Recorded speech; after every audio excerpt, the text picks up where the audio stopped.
I should like to say, sir, that Tobago is prepared to remain with Trinidad as long as Trinidad is prepared to have us as equal partners. We are not prepared to continue at the present rate at which we are going, and we shall use every constitutional means to see to it that we are not going to be the slave of Trinidad.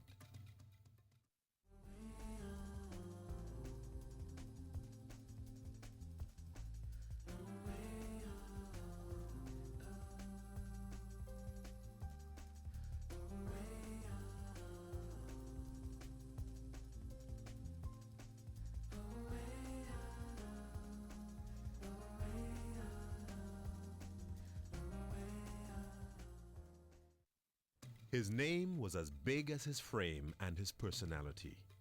Born Alfonso Filbert Theophilus James in Patience Hill, Tobago, on September 22, 1901, A.P.T. would also become known as Fargo, after those huge British-built heavy-duty trucks used on the Pitch Lake before World War II. Indeed, Fargo was a fitting moniker for someone who would charge through life with passion, looming large and making an impact on everything with which he got involved. As a child, James worked in his stepfather's garden and attended the Black Rock Primary School. In a continuous quest to improve himself, he eventually became a pupil teacher, while supplementing his thirst for knowledge by voraciously reading anything, including copies of the Port of Spain Gazette that were already weeks old when he gained access to them. After his early struggles, James in the 1920s took what little money he had saved and left Tobago for Trinidad, where he secured a job in the oil fields. Additionally, he worked as a stevedore for Brighton Lake Asphalt Company from 1929 to 1941. It was here he would gain the name Fargo because of the tremendous strength and energy he put out while working. James entered Trinidad at a time of ferment. Here he encountered social change sweeping through the island through a succession of events. Firstly, men who were returning from World War I had a new appreciation of class and social status. They no longer saw the master-slave equation. Secondly, laborers who were repatriated from working on the Panama Canal had introduced the spending of ready cash, which was of far greater value than British colonial currency. Thirdly, the political consciousness of the working class was awakening through the teachings of Marcus Garvey, exposure to the Left Book Club, and publications which challenged the status quo, such as The Beacon and the Teacher's Journal.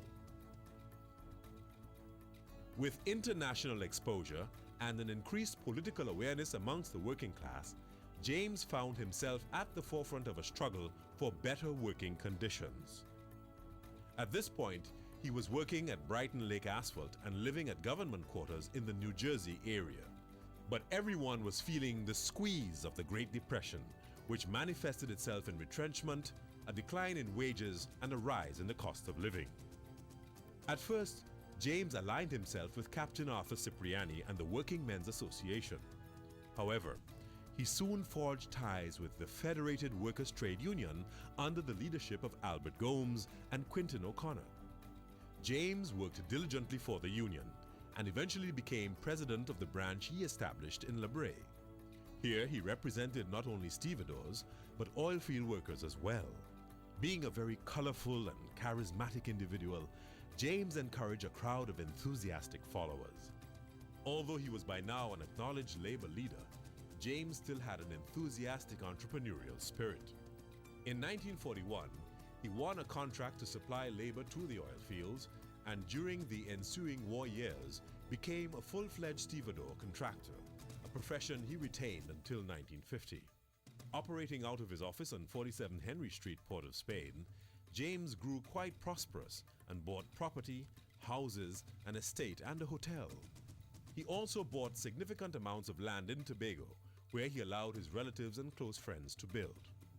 His largesse allowed him to breed thoroughbred horses, but such was James's generous nature that he used part of his income to support trade unions, paying their bills and the salaries of union executives. At this point in his eventful life, James made the transition to political leadership. As a member of the Butler Party, he won a seat in the Legislative Council in 1946. Here, he acted as deputy leader of the opposition in the absence of Bade Segan Maraj.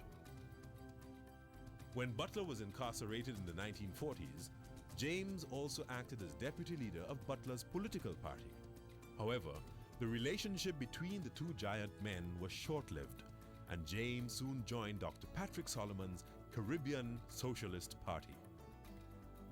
James was returned to his electoral seat in the elections of 1950 and 1956. However, in 1961, he lost to the People's National Movement's candidate. As a political figure, Fargo James was known as a resolute fighter for reforms and better social conditions for the people of Tobago. Historian Michael Anthony noted that so great was James's concern for Tobago, he was regarded as caring only for his home island and little for the unitary state of Trinidad and Tobago. History shows that it was primarily because of Fargo James's strong stance on the issue of Tobago that it has received many of the amenities and political freedoms it has today. In 1952, for instance, James succeeded in getting an electricity service established on the island. The specter of A.P.T. Fargo James on the Tobago political landscape meant that another prominent Tobagonian, A.N.R. Robinson, had a keen rival. In the 1956 elections, James defeated Robinson, who was with the PNM. In 1958, however, Robinson beat James in the federal elections. Then came the elections of 1961, with James fighting on a Democratic Labour Party ticket. With 1,281 votes to Robinson's 2,785 votes, he was beaten overwhelmingly. Months later, A.P.T. Fargo James died on January 5th, 1962. The cause of death was due to a stroke, and it is said that he battled for 7 long hours, a fighter to the end.